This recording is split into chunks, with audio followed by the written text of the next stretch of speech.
Saida if she would go over some housekeeping, particularly for people who might be new to Zoom and want to learn how they can raise their hand if during the Q&A session they might have any questions.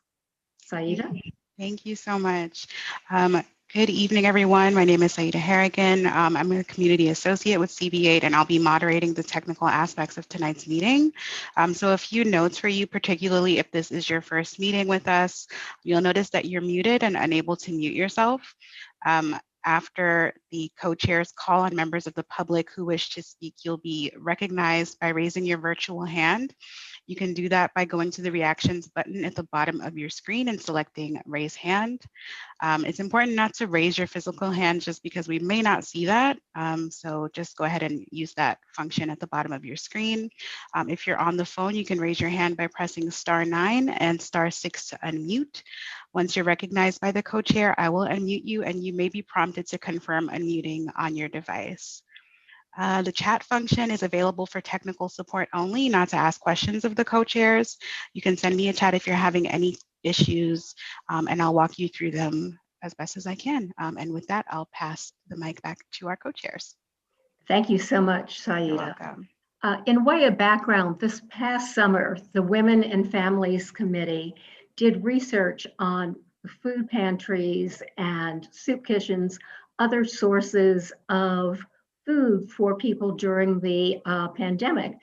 And what we were so surprised about, in one hand, we knew that a lot of the food pantries were going to be closed, but we also found that it was really a challenge to be able to determine which ones were open, what their hours were, how they had changed their protocols to ensure that people were able to secure the food that they needed. So this meeting tonight is, I think, very timely. It's been a year since the pandemic began, sadly, and we have some wonderful speakers who are going to give us updates. And with that, I'd like to pass the program over to Peggy. I thank you all very much for attending tonight's really important meeting. As Gail had mentioned, we're discussing the crucial topic of food insecurity, which has reached shocking proportions. According to New York City data, 1.6 million New Yorkers are now in need of food that's free. But as Gail mentioned, many food pantries and soup kitchens shuttered during the pandemic, and many in our community don't know where to turn if they suddenly cannot afford food. So tonight we will address these issues from differing angles. We'll explore sources of food citywide and locally and how they changed during the pandemic. And we will hear about the mayor's new 10-year plan to address food insecurity. The plan is called Food Forward NYC. Tonight, we also want to hear from everyone on the crucial issue of how to publicize information on food resources in our area. So to begin our program, we're going to hear from Zanita Tisdale, who is Senior Director of Member Engagement at the Food Bank for New York City. Her presentation will be followed by 3 officials involved with the food program at the Stanley Isaacs Neighborhood Center, including Crystal Simmons, the center's Director of Food and Nutrition Services, Damian Samuels, Senior Director of Youth and Community Engagement, and Erin Rooney, Clinical Director at the center.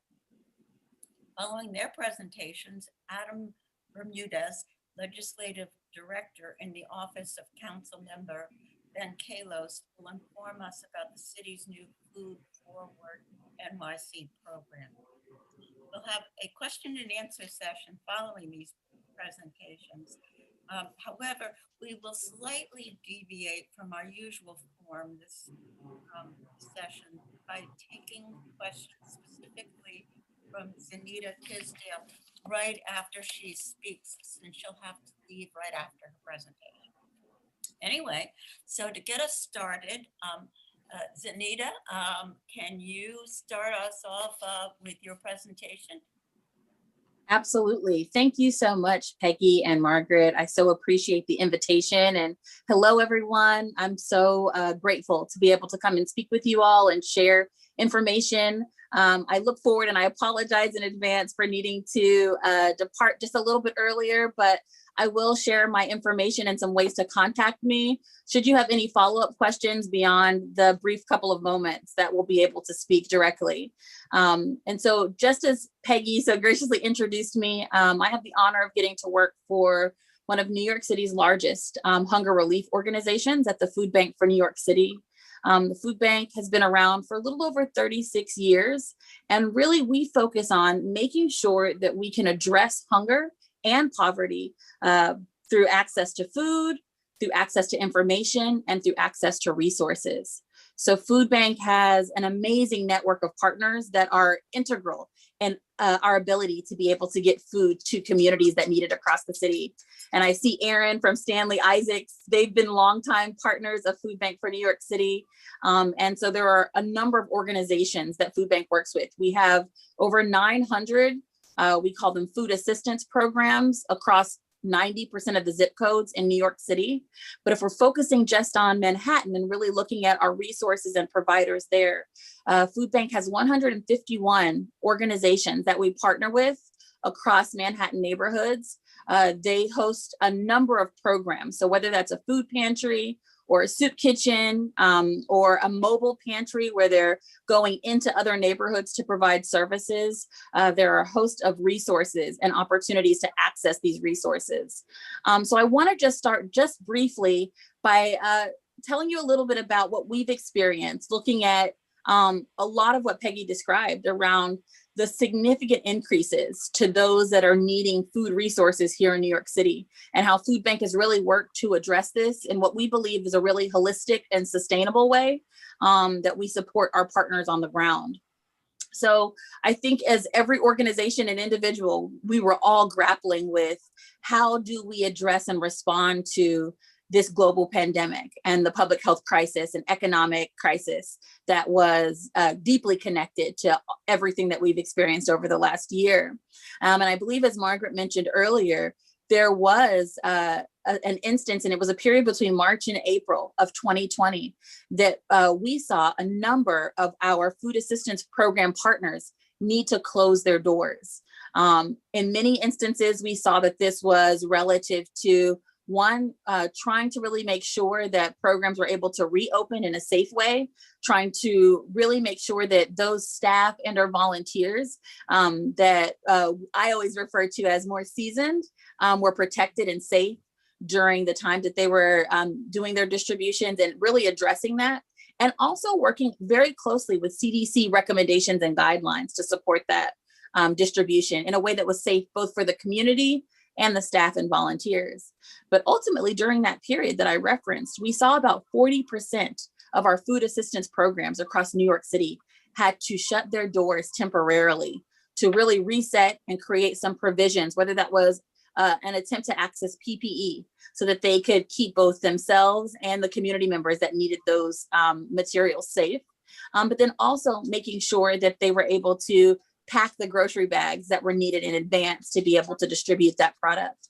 And even oftentimes we saw that with grab and go meals. And so these are just meals that were already packaged, ready to go for, anyone in the community to come and access those resources. During this time, one thing that was really integral for Food Bank was to make sure that as we saw significant increases in those navigating, oftentimes this food assistance, space for the very first time, we wanted to make sure that we were creating additional programming that really helped to support and supplement the increase in visitors. And we have seen over the last year, it's been about 60%, an increase of 60% more visits to food programs. And that's citywide. We've seen that. And so it's been really important for us to make sure that we're considering the food resources needed to be able to provide, but also the non-food resources, as well as additional health and hygiene products, household items that help to support, as we're thinking about the ways that wallets are strapped right now. due to so many of those, the fallout of the economic crisis. And so food banks worked really closely with our network of partners to not just provide access to healthy and nutritious food items, but also to provide, whether that is feminine hygiene products, particularly during this month. Food Bank is really centering on addressing what we refer to as period poverty. So making sure that feminine hygiene products are accessible for all of Food Bank partners to access and order through our system, and then provide to their community members as an additional way to supplement and just alleviate the expenses that many of us face throughout the month.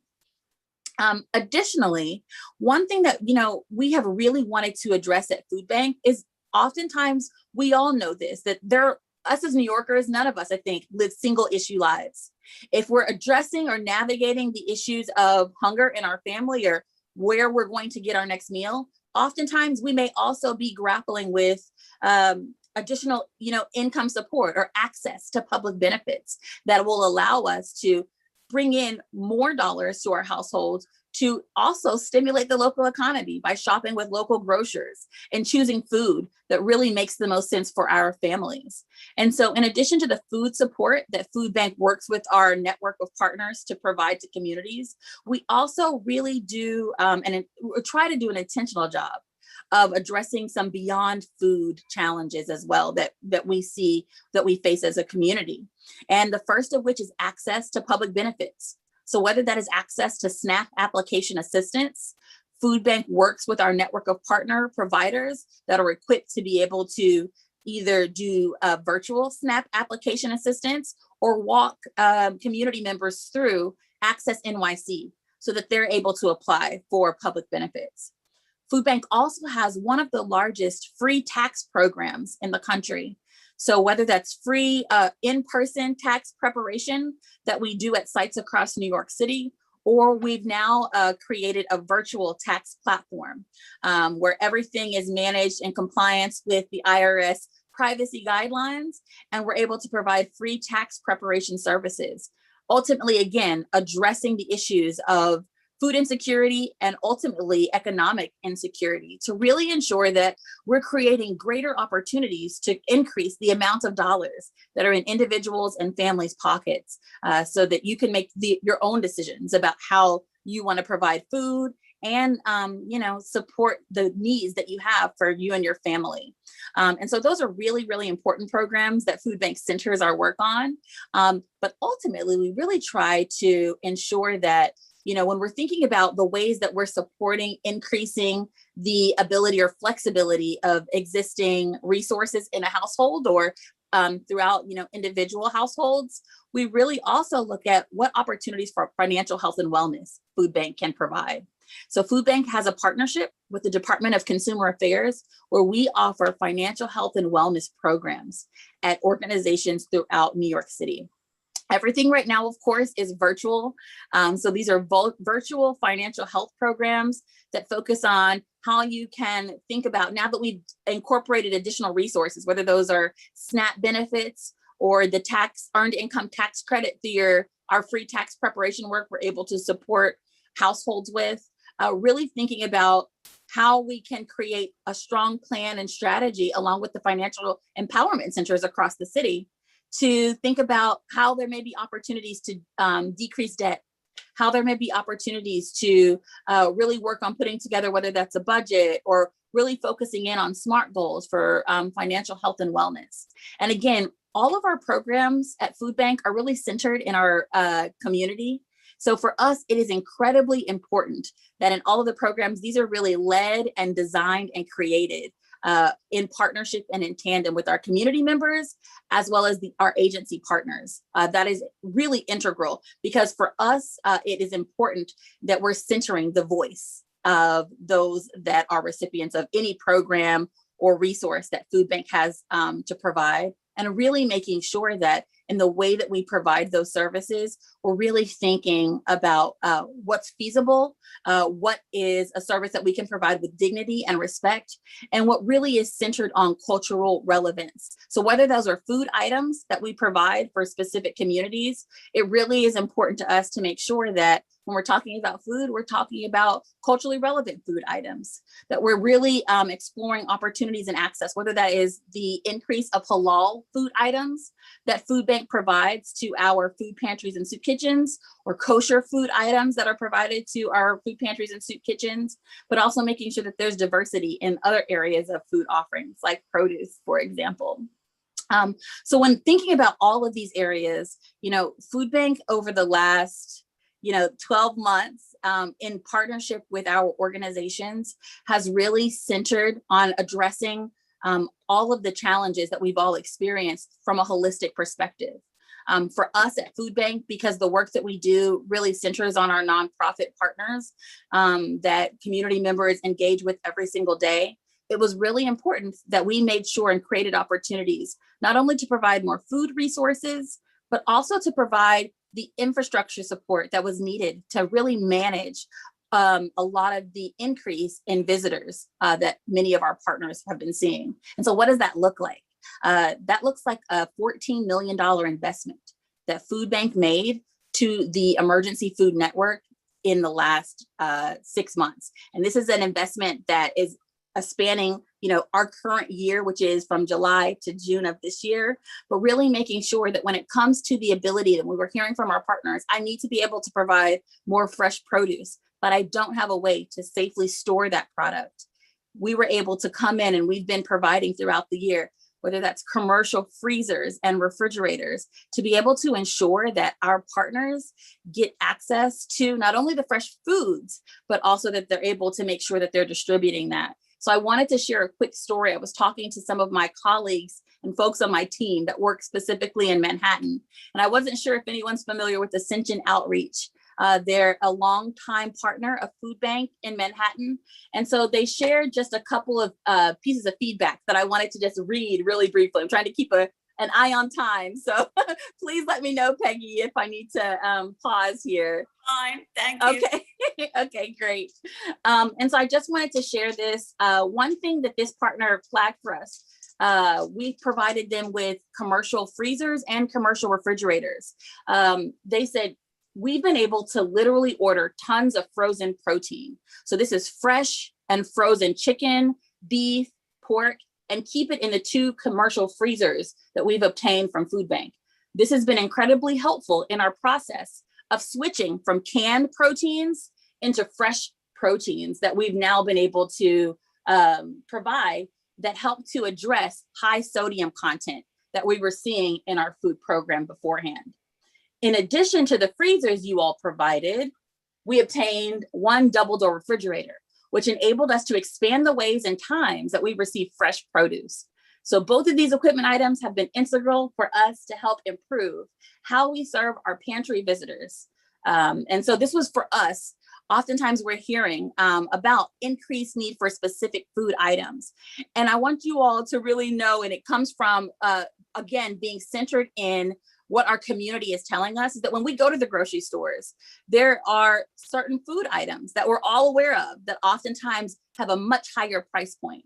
And if Food Bank can work with our partners to get those items into our food pantries doors, items that are high cost, like your fresh proteins, like chicken and pork and ground turkey, whatever those items are, if we can use those items to make sure that we're helping to address some of the pain points on community members' budgets, that is a priority for Food Bank.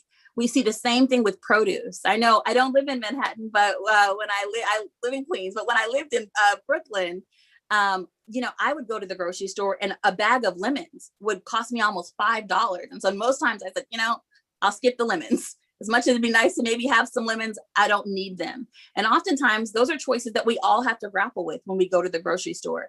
And so Food Bank's made a real commitment to address through a strategy that focuses on produce and protein food items to make sure that we're providing those to our food pantries throughout the city so that we're able to help community members alleviate some of those more expensive items that oftentimes draw down on your, monthly food budget throughout, the month or even the year. One thing that we've seen through a lot of the research that we've done is that while we know that many of us or many neighbors in New York City may be experiencing food insecurity on a 12-month basis, there also is a significant portion of our community that experiences what we call marginal food insecurity. So maybe that means I'm not in a place where I don't know where my next meal is coming from 12 months out of the year, but perhaps 6 months out of the year. It's really kind of touch and go, and I'm just unsure. And so a lot of those numbers that Peggy mentioned around the 1.6 million actually is more like 2 million New Yorkers when you put together food insecurity rates and marginal food insecurity rates. And this is us, this is our neighbors, this is our community. That when it comes to the basic human right of access to fresh and nutritious foods, that oftentimes people don't know where their next meal is coming from. And so for us at Food Bank, it has been incredibly important, and we take this responsibility very seriously to create access to resources and sharing information, but also working to ensure that we're addressing oftentimes some of those underlying issues to which food insecurity is the byproduct of, or hunger is the byproduct of. So I want to just pause there, and I'm happy again to answer any questions. I did want to share, and I'll pop it in the chat if that's allowed. We have a map on our website at Food Bank. So if anyone is looking for access to food, it's actually a Google map that we've embedded on our website. You just type in your very own address and it will show you every food pantry, every soup kitchen that is open in your neighborhood or near your neighborhood. It will give you their days and hours of operation and the phone number that you can access to call and get that information. So I can pop that link in the chat. So if anyone needs that, you can definitely check there. We are updating that daily. It's a live list. So as programs that might have been closed temporarily are coming back online, we're just going back in and updating that map. So you can definitely access that there. There also, just one last piece, we've added some new programming to Food Bank. And this is really something that our partners started, and Food Bank came alongside and found ways to support throughout the last 12 months. And that is home delivery food items. And this is not necessarily meals, but these are grocery items that many of our partners are delivering, whether it's specifically to seniors, or there may be, we have a few partners all across the 5 boroughs, but we can identify those in Manhattan as well that are doing home deliveries for the general public also. And so I wanted to make sure that I shared that as a resource. We are working kind of to embed that once we lock in exactly which partners are providing home delivery and for whom. So that'll be on the same link that I'll share with you as well. But thank you again so much for having me. Food Bank is committed to serving New Yorkers, and we're so thankful that we have amazing partners that help us to make this work possible. So I'm glad to be here. Thank you. Well, thank you very much. Does anybody have, starting with members of the public, do any people have any questions that we can ask right now for Zanita? Just to remind everyone, if you'd like to raise your hand, you can click the reactions button at the bottom of your screen and press the raise hand function. If you're on the phone, it's *9 to raise your hand and *6 to unmute. Well, in the meantime, I actually have a question. So one of our concerns is that we have discovered, Gail and I have discovered from the food flyer that we put together last summer that Gail mentioned, that many people in the community really don't know where to turn if they're suddenly food insecure. They may have been laid off from their job, or something happened that was very unusual for them. They always had enough money for food, and suddenly they don't, and they really just are clueless about what you do in that case. Sunita, how can we, the community board, help educate our citizens about where they should turn or what they do when they suddenly find themselves in this precarious financial situation? Absolutely. That's a great question, Peggy. And it's one we get quite often. The first place, if anyone is ever looking for access to a where they can get grocery items or even a meal, if you don't maybe have access to cook your own, meal, you can dial 311 and they will connect you with food programs all across New York City. There is a division of 311 that Food Bank works with to update information on our food assistance programs. So I would say that's definitely the easiest and probably best first place to start. But also you can visit foodbanknyc.org/get-help. And there is where that map is that I referenced. And you can share that link, you can text that link to anyone and access a food program. I'll go ahead and type it in the chat as well, so anyone can access that as well. But those are probably the best places if someone is facing, sort of this newfound, where do I go? I've never had to navigate, or I've never been in this position. One thing I do want you to know is that you're not alone. We are committed at Food Bank to working closely with our partners to make sure that they have access to food resources so that they can provide that to you when you visit. We've really also worked to remove any barriers to service. So you can trust that you can go to a food program and there's not going to be needing to show a proof of income. There's not going to be a need to show a bunch of documentation to validate all of, what you're trying to establish as needing food.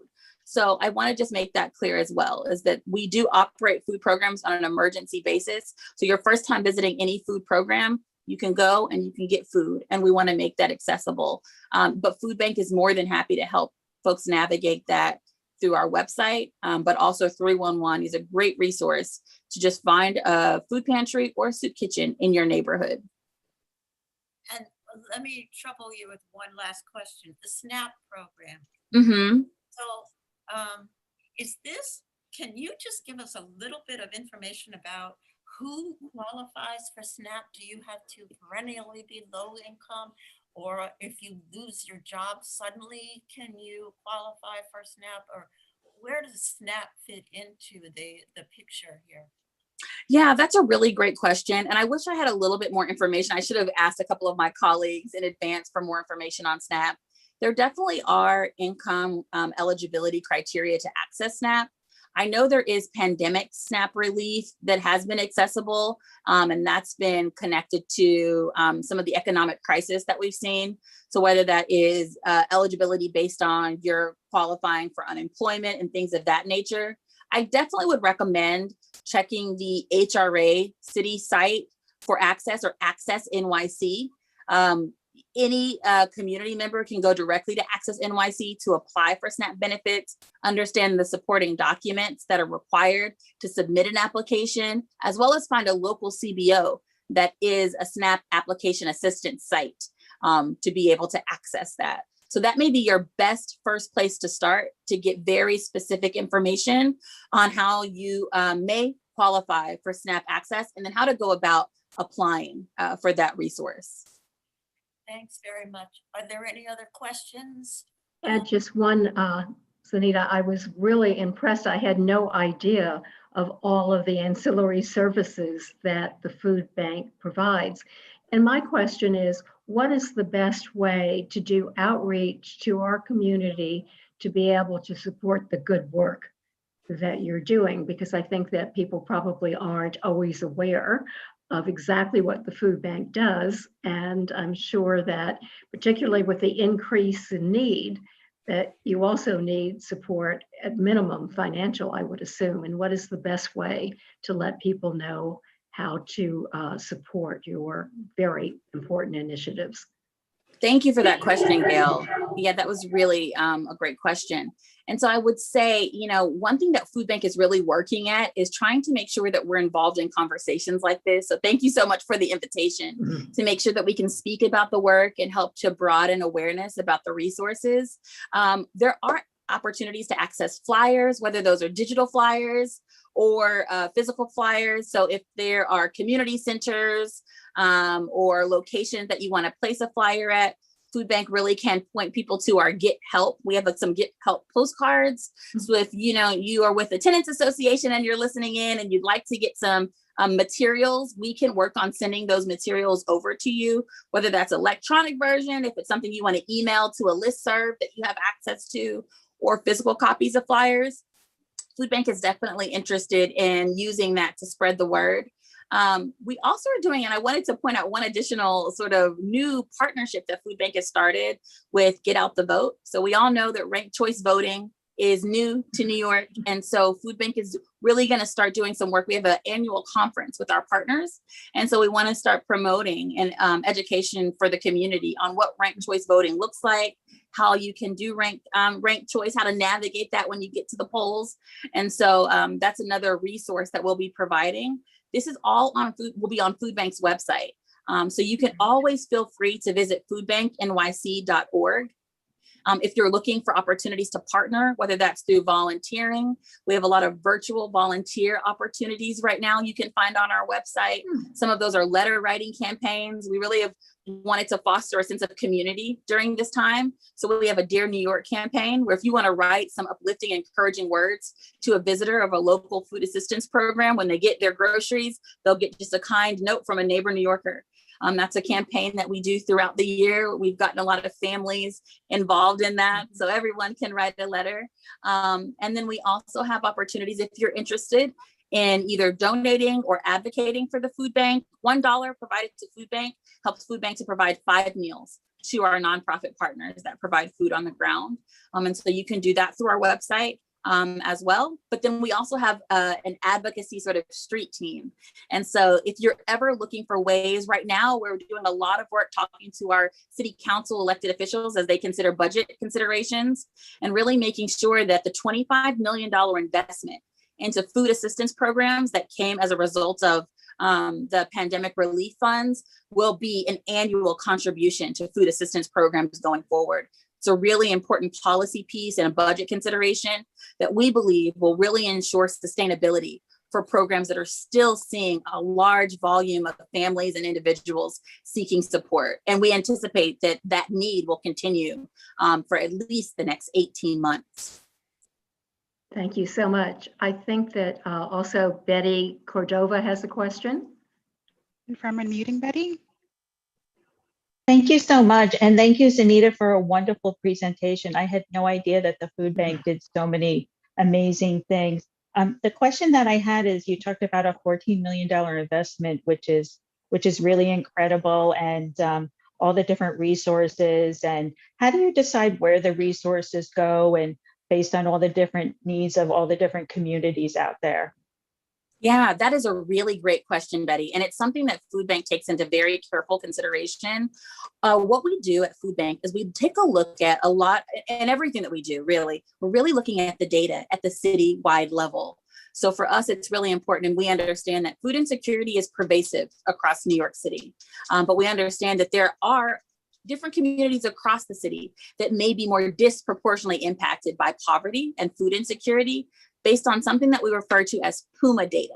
So PUMA is city level. And I don't want to get too much into the weeds, but it's the public use micro data for each neighborhood across New York City. So it helps us to really go in and take a look at where are there communities across the city that are most heavily impacted, for example, by diet-related illnesses. We know that diet-related illnesses are oftentimes the most preventable. When you think of hypertension and high blood pressure, oftentimes having access to a nutritious diet will help to significantly decrease an individual or even a family, in some instances, impact of those, conditions or pervasive diseases. And so for us, we really take a look at all of that data and use that as an authoritative metric to help us understand where we may want to increase additional resources into certain neighborhoods. But for us, it is important that we're providing access to all of our food partners to access free resources from Food Bank and grants to get free resources. There just need to be access to more resources within certain communities that were similar to what I mentioned. But we're really trying to make sure that we can address those communities that may be, again, just disproportionately impacted by some of these rates. Thank you. So any other questions before we move on? Seeing none. Thank you, Crystal, so much for spending this time with us and your Sarita. informative. Zanita, that's okay. Oh, I'm sorry. That's okay. Anyway, thank you very much, Zanita. It was a wonderful presentation and very informative. So thank you very much. And Thank you. we are going to move on to speakers from the Stanley Isaac Neighborhood Center. And I would like to start with Crystal Simmons. Actually, Peggy, Erin's going to be speaking first. Oh, I'm sorry, Erin. Okay. That's okay. Hi, everybody. Nice to be here. Thanks for having me. Good to see some familiar faces. Zanita, great to see you. We're off and running. We're so excited to be an official food bank food pantry. So I'm going to try to keep these short so you'll hear from my colleagues as well. But we have certainly, food has been on top of mind at the Isaac Center. I should say I'm Erin Rooney. I'm the clinical director. I oversee our aging services program. And we have, when the pandemic hit, we started to do outreach. It was a food crisis amongst our seniors and everybody else. It was unprecedented. And we found that not only was there food insecurity that was happening as a result of the pandemic and not being able to leave, we found that there was food insecurity that was very deep and that had been there already. And we were uncovering things at that time where resources were very scarce. We had to close our kitchen where people would normally come into the senior center to eat. We couldn't do that anymore. So we had to close the doors, and that was very difficult. We have a very robust Meals on Wheels program that you'll hear about from Crystal Simmons that we were thankful was able to keep going, but other things weren't. Zanita talked about the food pantry. So I'm going to share a couple of the resources that we have and what we try to share, like what we did and what we're doing now. Our longest established food pantry program is partnership with New York Common Pantry in East Harlem. And New York Common Pantry provides monthly food pantry to older adults. So there's eligibility criteria, 60 plus, and you have to make less than $1,300 a month. So that's been, a wonderful and well utilized program. I think we do right now about 183 a month, and that's open. So if you have folks that are in need that are over 60 and you think might be in that income eligibility area, we're happy to put them on. We deliver those, as Anita was talking about. We're all delivery. We don't have anybody pick up. It's about a week's worth of food, I would say, 2 big bags of groceries. And when we had to close in March, we missed 1 month scrambling to try to get it up and running and get a program together to deliver it. And now we're doing that. We use a team of volunteers through New York Cares and through our internal volunteer cohort to get those out to everybody every month, and it's been successful in that sense. But as I've said, it's 60 plus income. It doesn't work for everybody, and there's more food insecurity than just the older adults that fit that. So this past year we have become members of the Food Bank of New York. And we're very proud of that. We're very excited to get that started. We've partnered with them on a number of things over the years. So we're not new to Food Bank, but we're new as a pantry. And this is going to be launching. We've done a couple pilot projects that will be launching in full force over the next month. It will be open to the public. It will be delivery. We anticipate weekly distributions, all delivery. So more will sort of be announced in terms of the rollout of that and how folks sign up. What I would say right now is that we want to hear from the community. And if there are folks that are in need, we want to hear about it. And we want to know how to connect with them and how to get them connected through our programs or other programs. And we don't want to wait for that.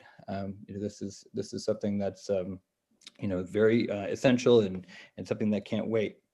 We also, our case management program focuses heavily on SNAP and food insecurity. So as we were talking about SNAP, we have some experts, we have some social workers that do that every day, and we can go over eligibility. we find that folks often, when we talk to them, don't realize they are eligible for SNAP benefits. So, it goes on a scale, but for example, a family of two, you can make something like 2,100, I think is the income eligibility. So if you make less than 2,100 a month, you're eligible. So a lot of people don't know that and miss out on that. So part of our goal is to connect with people and make sure that they're connected the right way. So we've also partnered with the community leadership, the Homes Coalition. I think I see Sandrea on the call here. We've also talked with the Urban Center, who have a pantry across the street. So there are resources. We are trying to collaborate, trying to address this head on.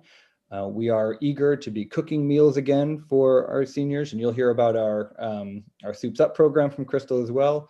So there's some innovative new things happening at Isaac Center that we're excited to share with you, and that we're excited to collaborate with other community partners to make sure that we are really being thoughtful and connecting and being a community about this, and really figuring out where the need is and how do we address it. So it all starts with food.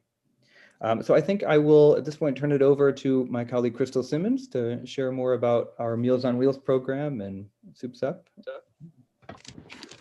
Hi, good evening, everyone. As Aaron stated, my name is Crystal Simmons. I'm the Director of Food and Nutrition Services at Stanley Isaacs Neighborhood Center.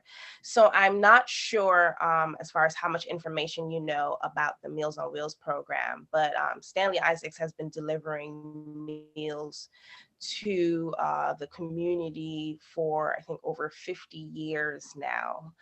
We deliver meals between 59th and 142nd Street on the Upper East Side, as well as delivering meals to Roosevelt Island. So as we stated before, Meals on Wheels is intended for people who are over 60 years of age. And we deliver, 1 to 2 meals a day. So we have a plethora, a different menu of items that we deliver each day. We have hot meals, we have vegetarian frozen meals, we have regular frozen meals, we have kosher meals, we have halal meals as well. We try to accommodate as much as we can for our clients, because everyone has a different diet type.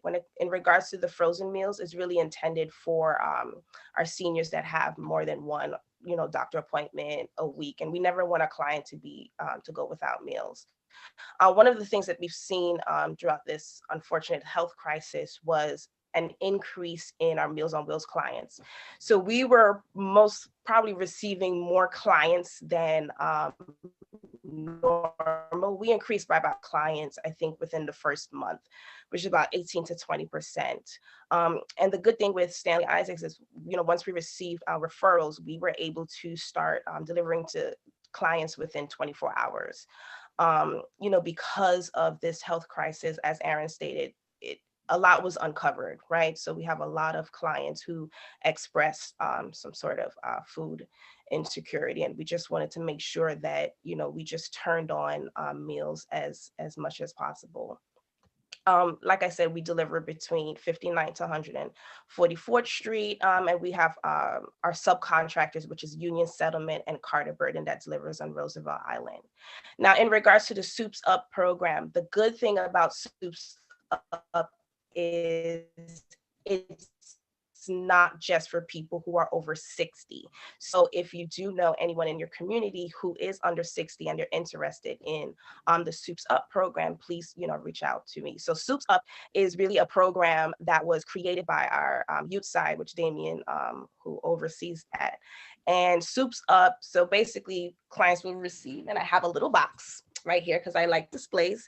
So they'll receive soup, grains, meaning lentils, peas, pigeon peas of that sort, bread, flavoring, seasoned packets, and recipes. So, if people need an idea of how to make these items. And that's actually beginning this Friday, April 2nd. So like I said, it's for the entire community. So if clients or seniors, youth who live between 80th and 102nd Street in that catchment area, we will be able to assist them.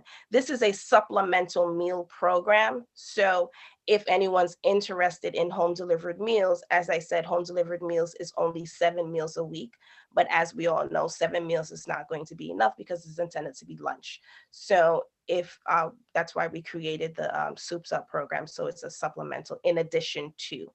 And like I said, soup, stock, bread, peas, beans, lentils of that sort, flavoring packets, recipes. So that's all going to be delivered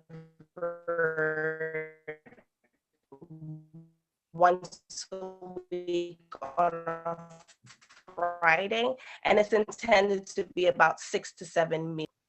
And a little ring, please reach out to me. And especially if you have youth that are in school, even if it's virtual, and they need community service hours, we can definitely assist them with volunteering, whether it's delivering meals, if it's help assisting in our kitchen, if it's, helping us pack meals in the morning. So we're open from 7 a.m. to 4 p.m. So anything that's needed, you can just let me know. And if you have anyone that's interested in any one of these programs that I just informed you about, you can always reach out directly to me, and I'll put my information in the chat. Even if you know someone who resides on the Upper West Side or in the Bronx, you can reach out to me, because I find that it's difficult navigating sometimes the Meals on Wheels program. So I usually tell people to just connect them with me, and I'll be able to assist them rather than, calling 311 or pressing various buttons to get to an actual live person. So I want to make things as easy as possible, whether it's for an older adult or even if it's for a volunteer program for the youth. And of course, if you have any questions, you can contact me directly. I'm open to answer as many questions as possible. So thank you. And But we will hold the rest of the questions. Okay. Everybody has spoken. That's terrific. And excellent. So I will. Is Damien? All right. So I'll pass the baton to Damien. Thank you very much. That was excellent. Thank you so much. And again, thank you to Community Board 8 for allowing us to speak tonight. We're really excited. And one of the things that sort of my colleagues are so amazing, they said so many of the wonderful things that we're doing at the Isaac Center. I'll sort of pull together some of the threads. I think one of the things that you're hearing as you hear us describe our food programs is that we're really doubling down on the Isaac Center as a hub for food production and distribution. One of my responsibilities is I oversee our education and workforce development partners, and we had the pleasure of being awarded the city's culinary training program. And so we operate the Advance and Earn program, which is a program for 20 weeks, which trains 50 people per year. And we were so excited to win this contract, and our internships were scheduled to begin on March 16th of 2020. As you might imagine, the world changed that weekend, and the restaurant industry changed profoundly. And so one of the things that we were sort of left with were producing graduates for an industry that frankly was not going to be able to take care of them. And so we immediately pivoted, and under the leadership of Isaac Senior Leadership, we said, we have this group of young people who are motivated and trained, and we have a dual issue of massive food insecurity. Why don't we put these young people to work producing meals for the community? And so we were able, through the ramp up of our community kitchen, I think as we talked about last spring into the summer, our increase for food assistance increased, I think it was something like 900%. And so because of that, we realized that we had young people who we could use to drive the production of meals. I think we made over 18,000 meals in a 4-month period last year. And really began to we created a second shift, again, under Crystal's leadership, where we were really cranking meals with the aid of young people ages 18 to 24, really at the vanguard of that effort. And so part of why I bring that up is something that Zanita mentioned, I think was really important. It was really about sort of this intersectionality, right? And so we know food insecurity is often driven by economic anxiety. And so part of what we've also done is really think creatively about how to employ people to find those emerging job opportunities, particularly around food and supporting food efforts, and to use those workforce to expand our own capacity to produce meals for a community that we know is really struggling. And so we're really excited by that. Out of that effort has come some really innovative new concepts. One of the things that we also noticed, and so many of us as our lives have evidence, many of us, particularly our seniors, are sort of suffering from social isolation. We ran a quite rousing and energetic senior center in the pre-COVID days, and our congregate meals were a highlight of the day to just walk and engage with community members. And so losing that, we started a program called Sunday Supper, where we created a meal, and for our first meal, we created over 180 meals and sent those meals out and sent a little recipe card, a little menu to describe what you're receiving. And then we all jumped on a Zoom call to sort of have a dinner experience together. And we know that the community is stitched together in those ways, and that it is beyond just people suffering from food insecurity, but also suffering from the ability to commune with folks who we all know make up this fantastic tapestry of New York City. And so we've really been trying to think about ways that we can use food as a vehicle to help repair and to build up our communities that, frankly, and our CEO says as often, communities that were struggling before the pandemic. And so when we talk about getting back to normal, normal wasn't working for everyone before. And so it's really important that we think about how to create food systems that are enduring. And to that end, you've heard about some of our partnerships with Food Bank. We started another partnership with Matriarch Foods, who do upcycle. They take restaurant scraps and turn them into stock. That stock is going to be largely what's going to be produced through our Soups Up program. And so again, just trying to think about innovative ways where we can continue to serve the people of our community, but also continue to reduce economic anxiety, which we know drives so much food insecurity. So it's been really a challenging time and yet an exciting time for us at the Isaac Center. The need is quite great, but it's exciting to work with folks who are really thinking about creative solutions and ways to partner with the community. And to that end, we are getting ready to start a new community engagement initiative where we're going to have people in our community surveying and really getting a better sense of what the needs are of Yorkville and East Harlem communities, to make sure that we're providing what people really want and what they so desperately need. And these are also going to be jobs, which we are going to ensure are going to be made up of community members. So again, another way to just a drop in the bucket, we know, but we know if we continue to add drops, eventually that bucket will fill. So we're really excited about the opportunity to try to connect some dots and pull things together, and really continuing to be open to hearing from the community about what the needs are, about ways that we can serve better and more efficiently, and really ways that we can really be a true partner toward this collective struggle to combat some of the effects of this pandemic and larger society inequality. We aren't really taking questions right now till the end, but I just wondered if, Damien, you could explain just a tad more. You just said that you're starting a new program. What is the name of it and what does it do again? Sure. So Crystal, that's the program Crystal was alluding to, Soups Up. The Soups Up program will be a supplemental meal program. It will provide people with 7 days of supplemental meals, which will include, I believe it's 4 quarts of stock, 4 quarts of soup, 1 quart of concentrated stock, so that 1 quart can make quite a bit more than 1 quart of actual stock, along with dried beans or legumes and grains, a spice packet and a menu card, and therefore you can create additional meals from this supplemental pack. And again, this is really about thinking of ways where we can really produce as many meals as possible, frankly, because we know that the insecurity is so great that we need to try to think creatively. And we think this is a way, we've held some pilot groups, and the feedback has initially been really good. And again, given the challenges with, as we've said, the 1.6 million New Yorkers who are hungry, some of the challenges in the Get Food program and other emergency programs, this is just another way for us to try to contribute in any way we can. Thank you very much. That was absolutely wonderful. And we will be back to you with questions after we're finished.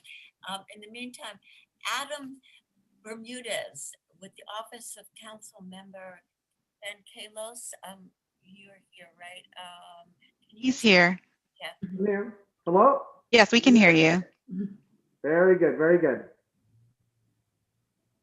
Thank you. Can you tell us a little bit about the city's new program called Food Forward NYC? And also anything you would like to inform us about and what Council Member Kalos is doing on the food insecurity front? Sure. All right. So first, I just dropped in the chat, I guess, to share with everybody. So that's the mayor's plan, big long document. If anyone's interested in taking a look. So first, I guess, yeah, I wanted to shout out some of our local stuff. I work primarily on policy, but as far as some local impact.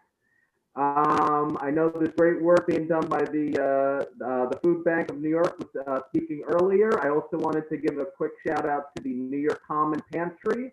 I know that our office has worked with them and with Miss Andrea Coleman, who's on this call, as far as connecting some residents at Isaac who did not qualify for Meals on Wheels with some meals during this, during the pandemic.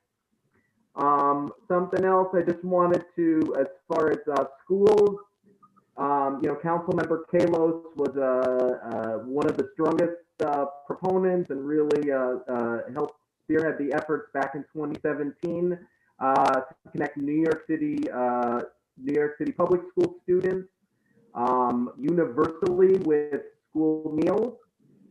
I'm hearing my sound is not so great. Hello? Yeah, I'm wondering if do you have a fan going in the background, maybe? Yeah, I'm trying. Hold up. I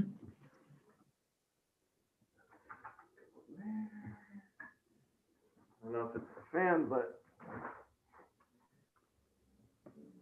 all right. Hello, how's it sounded, everyone?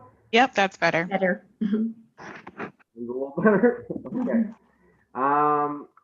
So yeah, as far as universal school meals, the Councilmember Kalos, he grew up in a single-parent household, and he's spoken a lot about how it was very embarrassing for him to be on the line for school meals, and that it should be a simpler process.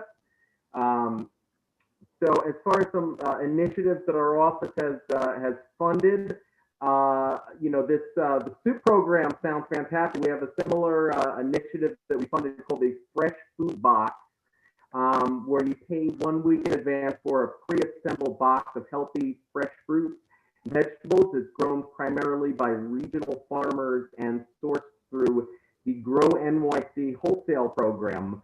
So the office funds about $150,000, and it's part of the Anti-Poverty and Greener Program initiative. And so you're taking advantage of buying as a group, sort of getting wholesale prices. It also supports local farmers. Another thing that our office has been doing is that we fund the Wildcat services, which primarily work on sanitation and cleanup, but we've been able, during the pandemic, as there's been less need for that, to pivot some of that funding directly to the workers bringing food to residents and supplementing some of the Meals on Wheels efforts that were spoken about before by some of the folks from Isaac. So as far as the mayor's food plan, obviously, this is the last year that the current mayor is in office. So, to have a bold plan looking into the future, one might ask, what is that about? I mean, because ultimately you're going to have a new mayor and other folks who are, who are doing some of the work with this. But the reality is putting some some into.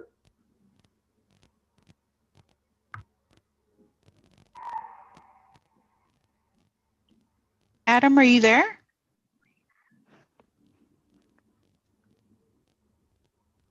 think he's definitely frozen. Hello? Yep. Okay, you're back. Hello?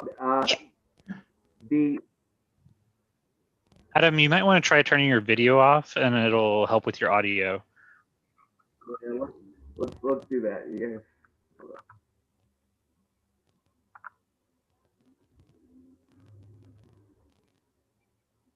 All right.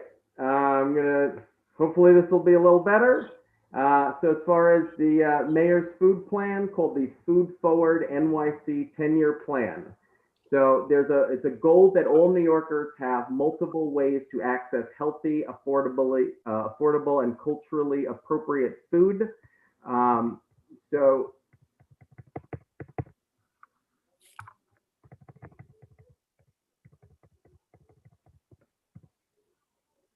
speaks about expanding food benefits to reach more New Yorkers in more places, including being able to use SNAP online and partnering with health systems. Distributes food more equitably, including expanding cold storage in low-served areas and increasing support for breastfeeding parents. Reconfiguring how the city sources food, including seeking legislative change to incorporate social policy goals into procurement. And that's, I want to stop there and just, something that our office is focusing on is called the Good Food Purchasing Program, which is part of this plan. And it's a framework to better understand the sources of where our food is coming from. When low cost is prioritized over social and environmental values, you have inequitable impacts that I think, both Benita and some of the folks from Isaacs were speaking about earlier. So in this framework, large-scale food purchasers like the city are able to adapt and leverage their spending and contracting. So New York City Public Schools are already, doing this, and we're trying to sort of expand it citywide to other agencies and procure food based on values. So things like local economy being, a preferential matter, nutrition, a valued workplace, so focusing on procuring from folks who have ensured that workplace, their safety and healthy working conditions, as well as things like environmental sustainability, and making sure that you're procuring from folks that care about animal welfare. So again, if you want to take a look at some more of the plan, it's in the chat. But we're very supportive. The councilman is the chair on contracts. So making sure that we're procuring food in an equitable, fair way. Something I've been working on recently, someone mentioned earlier, procuring senior meals that are culturally responsive. So, kosher meals as well as halal meals.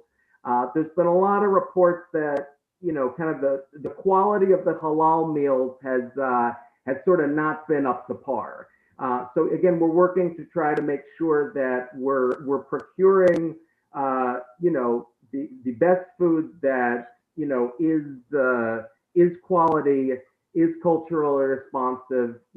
Someone who's food insecure, does not want to receive, food that makes them feel as though the folks who are bringing food to them, don't care. So we're active in these efforts to make sure that those procurement efforts are equitable, fair, So I guess that's all I have to say. And the last thing, Ms. Price, I know earlier you were asking about SNAP. I know it was spoken of earlier. I just want to mention that there has been a temporary 15% increase in SNAP benefits through June. So that's a small win. And that's about it.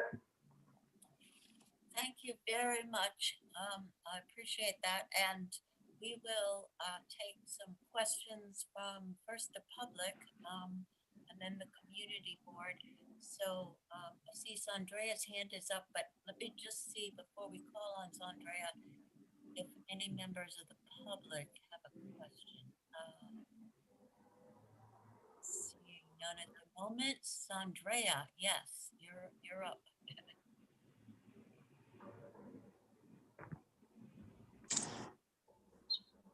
Sandrea. Hello, greetings all. I'm Sandra I. Coleman, a community board member. I'm also one of the co-founders of the Home Sizes Coalition. Adam, thank you so much for acknowledging me. Food insecurities have always existed. It has exacerbated during this pandemic. I found a desperate need early on in the pandemic, not just for seniors, but for other residents as well. PPE was and still is a burden for residents too. I worked diligently early on with my district leader, Eddie Gibbs, in which I was able to provide lunch and dinners about 2 to 3 times a week. I would distribute about 200 meals, which breaks down to serving about 100 residents. I also worked with Councilmember Ben Kalos and the New York Common Pantry to feed residents once a month.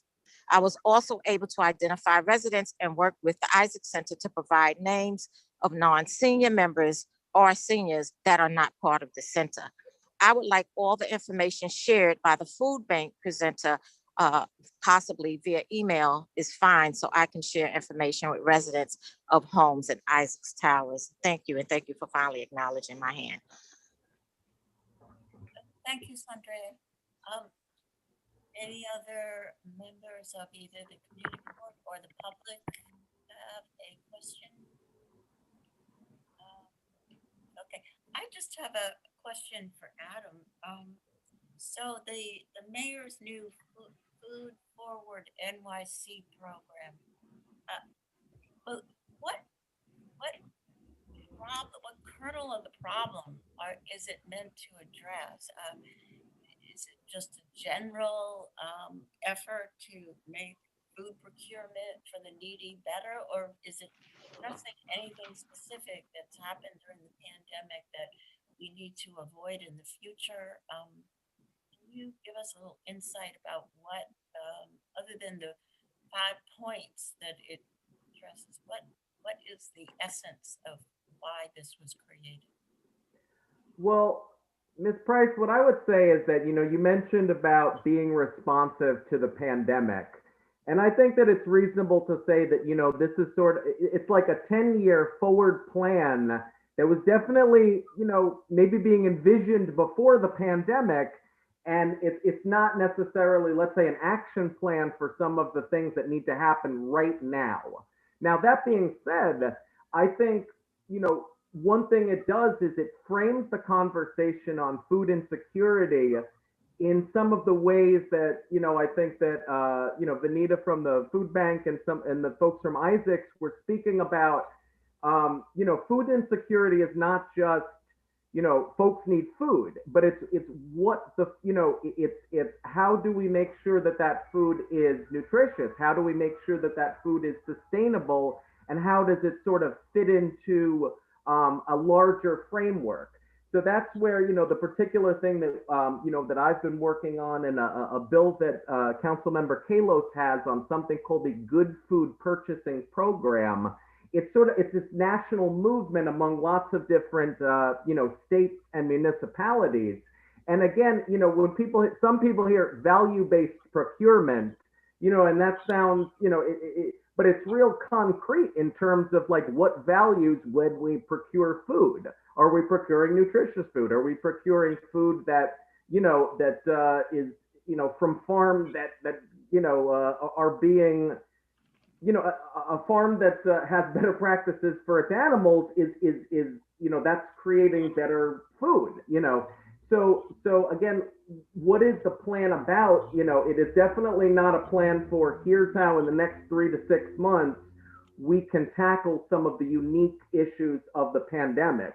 But what it is about framing those larger issues, within a context and saying, how do we make policy where, you know, we're going to be responsive to immediate needs, and the immediate needs is that there's food insecure folks, but how do we make sure that we are, you know, getting our food from people that, you know, from where there's working conditions and fair compensation, because ultimately New Yorkers who are producing food are the ones eating it. And so having that kind of framework, again, like I said, you know, this is a mayor's plan for a mayor who's no longer going to be in office.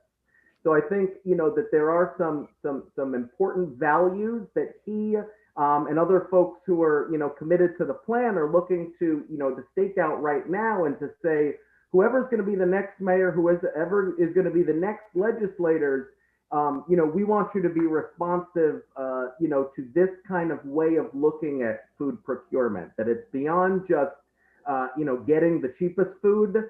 It's beyond, you know, just sort of, you know, doing something where we can say, look, we connected people with food. You know, it is a larger conversation on how do we be respectful to the producers, and to those who are going to intake that food, you know, and yeah, so that's it.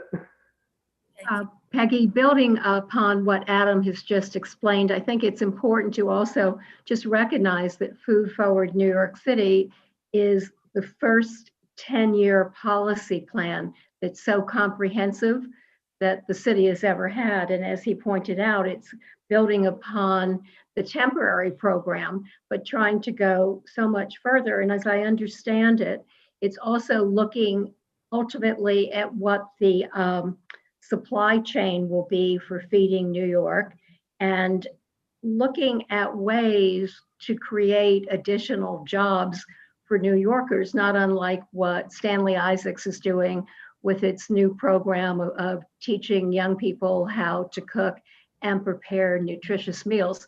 I'm not certain with whom the administration and future administrations will partner. I assume it will be with service providers that currently exist, but I think it's extremely exciting, because up to this point, it's this kind of like, what can we do on a temporary basis? But this is a program that's supposed to have implementation that will go up to 2031. So it really sounds very exciting if indeed this is able to be implemented in a very positive manner. Any other members of the public or the community board have questions? I had another question, like, for example, I think it's a marvelous idea to have the soups up, to have that supplemental food, to be able to deliver 7 meals a day. Now, is that, are those programs also determined by income? Or, because I think one thing that Zahida said, which I thought was interesting, is not everybody is insecure 12 months a year. And if somebody, for example, is unemployed, they've lost their job, and they're very tight so that they really have a struggle to, they need food, are they eligible, or how do you have to prove eligibility, Aaron? So I'll take that, and then I'll let Crystal and Damien maybe add to it. So the programs that we're developing now, both the food bank programs and the Soups Up, are designed to be available to folks that don't necessarily fit into these traditional pockets. Okay. So, you know, we've had the senior center, we have Meals on Wheels, there are specific eligibility criteria for that. When there's a senior center that's opening and funded by Department for the Aging, there's a specific criteria to be able to, you know, to access that. So we really have been trying to, and Crystal, Damien, and I have been working very closely to try to develop programs that are open to everybody and that you can access sometimes or come in and out of, and maybe say, you know, this month I'd like to try the Soups Up program. The other thing I would like to sort of just add to that is one sort of target that one population that we're targeting are the folks that are on the city's Get Food program. So that program has been sort of wildly unpopular. It was a lifesaver for sure, but it was designed to be a temporary fix in an emergency. It was not designed to be 1 year later, that's still what folks are eating, and it's not as nutritious, and there's not a lot of variety to it. So, you know, we're looking at folks that for a portion of the folks that are going to get the first round of the Soups Up, you know, that's going out. We looked at that that group of folks that are getting the Get Food and have been on it for a year. And there's been a lot of reception to the idea. So That's terrific. Thank you, Heron. The Soups Up and the Food Bank, when do they officially start, or have they officially started? they're happening. The first round of Soups Up is going out this week on Friday, April 2nd, and the food bank program is sort of launching slowly. We're hoping to have that. We're hiring for a position for that and hoping to have that up within the month. Sandrea was speaking of, she helped us identify some folks for a pilot of that last month, and we appreciate that, and hope to collaborate more to identify, more of recipients for that. And they would be just available to anyone who feels they are food insecure. That's right. Food bank, no questions asked. Yep. Great. I think we need a name and a phone number and an address to deliver to, and that's it. Yeah. Other questions for the public? Are there any other questions? We do have a raised hand from Grace. You can confirm unmuting on your end. Great. Thanks, Adine. Hi, I'm Grace Lee. I'm a remote volunteer with a nonprofit called Invisible Hands. And this is a comment for Adam. One of our original mission was we would shop for groceries for people challenged by COVID, and we would be reimbursed. Over time, our mission has really pivoted where we are getting many more referrals for people who need assistance from a food pantry, and they don't have any income and they only have SNAP. Now, the problem with SNAP is a third-party volunteer can't shop and use a client's SNAP card because that's fraud. So is there a way in goal number 1 to broaden access to SNAP where supermarkets could be allowed to take a phone order from a SNAP recipient, or authorize someone to make a purchase? We can't take the card because you're actually putting in personal information like a PIN, right? So, and we also, if someone doesn't have, can't get out of the house, their SNAP access to shop online is Amazon Fresh, ShopRite, and Walmart. And the other issue is many of our clients aren't internet savvy. Their main method of communication is a landline phone. So if there are a way to make it possible for a homebound client to place a phone order that someone else could pick up, that would be really helpful for a lot of people who aren't able to get out and aren't really technically savvy. That's a great question, Ms. Lee. I think lots of people would say, oh, well, right, there's online resources, but obviously, that's not a resource for everyone. One thing that I'm thinking is that I bet you there are some situations where maybe some folks are doing this now, and maybe someone knows the owner, and again, in other words, like that shouldn't, it's like they're not following the rules, but you can understand why this is happening. Yeah. It sounds like you need some sort of process to formalize that. And yeah, no, I think that's an interesting proposal that it's a citywide issue. I think, frankly, my mother would fall into that as far as people where it's, she's done phone orders, and you're right that she can't utilize SNAP. So yeah, no, let me take that back to the team and see what I can do. Like I said, I think that, yeah, it sounds like there needs to be some kind of formal process to make that, to make that okay. Although I'm imagining there's certain people that are already sort of figuring out a way to get around it right now. But all right, yeah, that's great. Thank you. Thank you, Adam. I'd like to interject, excuse me, for either Crystal or Aaron or Damien. So you were saying that there was a large increase in demand for your food once the pandemic hit. Can you describe who these new customers were? demographically, were they mostly older women or mostly younger people or parents with children? Who were these sudden arrivals that needed food? Sure. Well, for the home delivery meals program, we saw an influx in our Yorkville area. As I stated, it was about I'd say about 150 clients in the Yorkville area and about 50 clients in the East Harlem area. And these were all older adults over the age of 60. Okay, so most of the new demand for food was from seniors, essentially. Yes. Right? Okay. Mm-hmm. That's correct. And I do think though there's again, most of it was certainly driven by seniors because obviously we know the challenges for our seniors, particularly homebound. But also we saw, again, some statistics that I've seen that we've talked about quite a bit is that 2/3 of all of the people that experienced job loss were young people. And in particular, if you look at two industries that sort of were hammered the worst, food and hospitality and retail, those are industries that traditionally hire young people. So we also saw quite a lot of need from our sort of 21 to 24 age folks, but then increasingly we became seeing need from like the older brother of one of our members, right? So maybe he's 28 or 29 asking us about food resources. So we certainly saw people who were under or sort of overrepresented in those service professions sort of also contributed a large part to the sort of increased demand. Are they still clients, or was this a short-term need that was fulfilled for them? No, many of them are still clients. Mm-hmm. Yeah, we've been in touch with, something like 1,500 people or something like that, and whereas last year was 800. I mean, it was a huge spike in just the number of people that we connected with.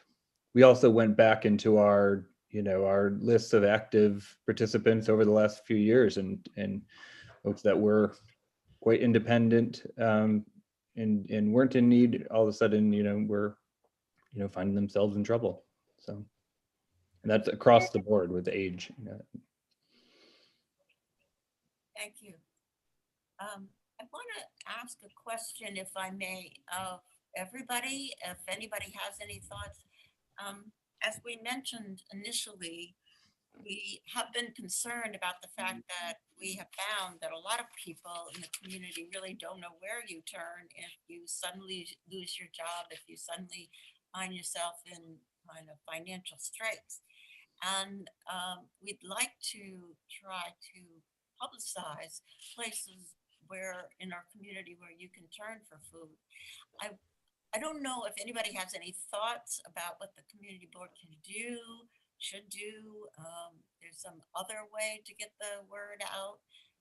But if anybody has any thoughts, I'd be grateful. Jill and I'd be grateful if you'd share them. Mm-hmm. Sure. I think in regards to the home delivery meals program, if there's anyone that's over 60 years of age, you can forward me a name and number, and I can walk them through to see if they are eligible. And like I said before, even if they don't live in the area and you just happen to receive a phone call for somebody who might be on the West Side or in the Bronx, I'll be able to direct them to the Meals on Wheels that's in their neighborhood. And by qualified, what does it take to qualify? So you have to be at least 60 years of age, expressing some sort of food need, not able to prepare meals on your own, whether it's because of dietary restrictions or cultural restrictions. And even if a person does have a home health aide, there are ways of going around having a home health aide and also receiving Meals on Wheels. For instance, if your home health aide has a number of tasks that they have to do within the hours that they're with a client and it's not enough time to prepare a meal, then it's possible that they'll be eligible for Meals on Wheels. Thank you. And just an FYI, even if there are clients who don't want 7 meals a week, accommodating, so they can receive, if they have a home health aide and they're not available on the weekend, we can send just weekend meals, or we can send meals for during the week as well. And we accommodate, so if there are clients who have certain restrictions, they don't eat pork, beef, fish, or anything of that sort, we're as accommodating as we can. Thank you. Good. Sure, and also just again, thank you for inviting us, because any opportunity to amplify our message and to get the word out to more residents, we certainly are interested in. And so certainly ways that you could help us get the word out. We would love to continue to join back. We'd happy to provide updates. If there are other constituencies that you know of that may sort of not be aware, we'd love to sort of talk to them. We obviously, for our young people, again, we actually have jobs for young people right now between 18 and 21. The challenge is our programs are sort of targeted around 2 entry points right now, predominantly sort of September and February, but we do have smaller programs happening all year. We operate a SYEP program, so again, Summer Youth Employment Program. Again, another way for folks to sort of help that overall economic anxiety. So we certainly would welcome any opportunity to put the message out, or if we can share some materials for you to share with your membership, that would be fantastic. Thank you so much. It's very helpful. And I would just cap that with what Damien and Crystal said by just saying that we want to be a resource for the community. So if you're not sure where to send somebody and you're not sure if they fit into one of the programs we're talking about, we're happy to talk with them and connect folks. Send them to Isaac Center, one of us, or just generally Isaac Center, and they will be directed in the right place. Great. That's really good to know, and we'll certainly be more than happy to work with you and to get clarification where it may be necessary regarding who it is that might be eligible for your program. So thank you again. Are there any other questions for our speakers? Well, if not, thank you all so very much for joining us. It's really been quite enlightening. It's kind of amazing being in a neighborhood, even being on the community board, knowing that you all exist and do good work, but not always being aware of what the specifics are of your program. So thank you so much for joining us. And Greg, thank you for being with us as well. We really appreciate it. Thank you for having us. Yes, thank you very Thank much. you. We're going to wrap up tonight with our second item on the agenda, which is update on benefits for children. And we've been talking about this. In our last meeting, we passed a resolution supporting a bill that's now in the legislature to help with the cost of care. But what has happened since our last meeting is that there has been federal legislation that has been enormously helpful to parents. It's the American Rescue Plan, and it includes key tax credit provisions that help parents and also adults who have elderly people living with them. But the first tax credit is called the expanded child tax. It's called the child tax credit, which extends the annual credit you can take on your federal taxes to $3,000 per child from the former $2,000, and it's for kids older than 5. But if your children are younger than 5, the tax credit is $3,600. The phase out of this credit starts at a gross income above $750,000 for single people, $112,500 for heads of household tax filers, and $150,000 for married couples filing taxes jointly. For this tax year, the credit is fully refundable, meaning that if your tax credit is larger than the taxes you owe, you get a check for the difference between them. So this is particularly helpful to lower income people that don't have a tax bill. Between July and December, half of the tax credit will be paid in advance, likely through monthly installments, and you would claim the remainder of the credit when you file your 2021 taxes next year. The other credit, which is also very important, is called the Child Independent Care Tax Credit. It's also being enlarged for this tax year. First of all, it's also refundable, making it attractive, as I mentioned before, to low wage earners. And importantly, it applies to the costs people incur taking care of elderly parents, which has been a big issue for our committee. So for children, a child must be younger than age 13, and to qualify your children, if you're taking care of your elderly parent, you can claim the tax credit if the parent is living with you and is claimed as a dependent on your tax return. For this year, the maximum dependent care tax credit is essentially about 33% higher than it was last year. It works this way. This tax year, you can get a tax credit on 50% of the maximum allowable care costs. So then you get into some arithmetic. So how much is the maximum allowable expenses? This year, they rise to $8,000 for one child and $16,000 for two or more. That is significantly higher than the previous cap on expenses of $3,000 for one child and $6,000 as a cap for two or more. Therefore, because you can get a tax credit for 50% of the maximum qualified care costs, that means this year, your maximum tax credit on the cost of care will be $4,000 for one child or for the care of an elderly parent, and $8,000 for more than one child. So again, that's the credit is roughly 33% higher this year than last year. And it does look as though Congress may be poised to make permanent these two tax credits that are only at the moment applicable to 2021 taxes. Families can get the full amount of the tax credit if they're the child and dependent care tax credit if their annual gross income is $125,000 or less.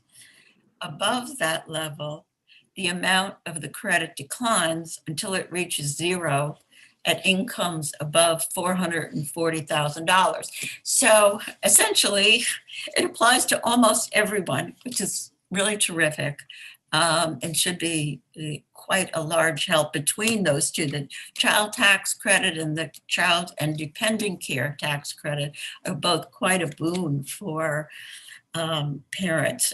And so, so that's really good. The difference, one of the reasons that a tax credit is so desirable and potentially more desirable than a tax deduction is that with a tax credit, so you just add up, you do your taxes, you just add up the total taxes that you owe and you deduct the credit from the bottom line and the full amount of the credit, and that's that.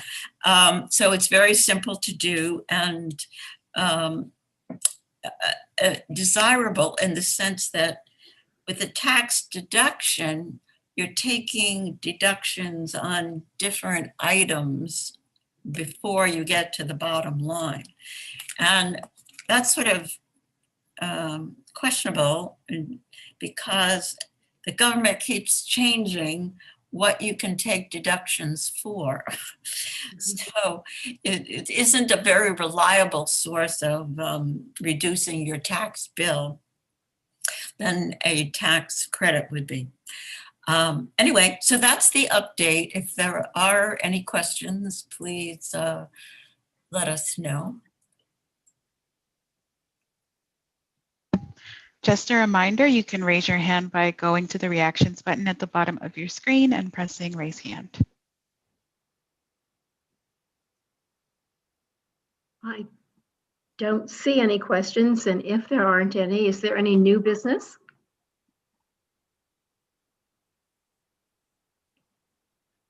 It I looks think like Shauna. Okay, confirm unmuting on your end, Shauna. Got it. Well, after talking about all these lofty and wonderful, wonderful ideas and hearing about the food pantry, I feel kind of, my question will be a letdown. There is a business that is operating around the corner from where I live, and they have people who stand outside and pretend to be friendly and harass you every time you walk by, to the point where most women in the neighborhood cross the street. I like put my hand up and like, stop harassing me. And they're trying to sell some really cheesy but expensive skin cream. And I've called the police a few times. I know many of the neighbors have called the police. The landlord, the people in their building have called the police. How do we stop it? And they target women, which is why I picked this committee. And they target women of a certain age. And because they figure we need wrinkle cream, and they picked a neighborhood where they think people can afford wrinkle cream for $100, $200, and $300 for a teeny little jar. The issue is, how do I live in my neighborhood? Can I live in my neighborhood without being harassed like this? What address or what neighborhood is it? It's on Madison Avenue between 83rd and 84th. It's on the west side of the street. It's either it might be the third store from 83rd Street. They've changed, they didn't have a name up for a long time. Now they have something intro stem or something. There's a brand new, beautiful pharmacy called, the Madison Apothecary that is losing a lot of clients because they say they won't walk on that side of the street. You know what? There is a Madison Avenue Business Improvement District, and I will reach out to Matt Bauer, who's the president, because they do a lot of work ensuring that existing businesses, don't end up suddenly losing customers because another business might be a bad neighbor. And we'll also bring it to the attention of the community board small business committee. Yeah, I'm sorry. I mean, I know it sounds like a really silly thing. Oh, it's a quality of life issue, Yeah, so, and it is. And I'm, during the pandemic, I haven't been at that address. I've been away a lot. So luckily on like the weekends, they're closed frequently. They're closed Saturdays usually. But it's just, you want to be able to walk to and from your house. And I find that I'm rerouting where I walk. And I have a dog, so I reroute the dog walk, and I reroute all day long because I'm in and out 4 or 5 times a day. And I have to reroute because I know I'm going to be harassed. And so I appreciate it. And I'm sorry to put something that seems so silly. But I don't think quality of life to food insecurity. No, that's absolutely fine. And we'll get to Matt, and then I assume you signed up with your contact information, Shauna, so we can get back to you. And I loved hearing about all that's being done at Stanley Isaac Center and everything else. And as an ex-city employee for 28 years, I'm wonderful. It's wonderful to hear all the stuff that's going on. So thank you for all the great work. Well, thank you for joining us, and come to other community board meetings as well. We'd love to have you. Can I ask a question? How long has this been going on? I can't hear. She asked you how long it's been going on. Maybe 2 years. In the summertime, last year, they put an umbrella outside so that the young people that they hire wouldn't have to stand in the sunshine and get too hot. But they always have the door open all year long, which I know there's a rule that with air conditioning on, you're not allowed to keep the door open. Correct. So I was hoping somebody would enforce that.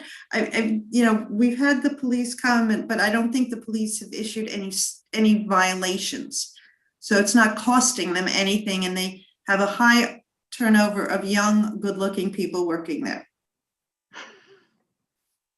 I just also want to highlight that we'll put in the chat the Madison Avenue bid contact information. So I'm sure we can reach out to them and see what they can do. Thank you very much. And thank all of you. Great job. Really well done. Thank you. for attending. If there's no new business or old business, do we want a motion to adjourn? I so move. Vanessa raised her hand. I think that's your second. Okay. Thank you very much, everybody, for attending, and appreciate your help, and have a good evening. Thank you, everybody. And thank you, Thank Adam. you.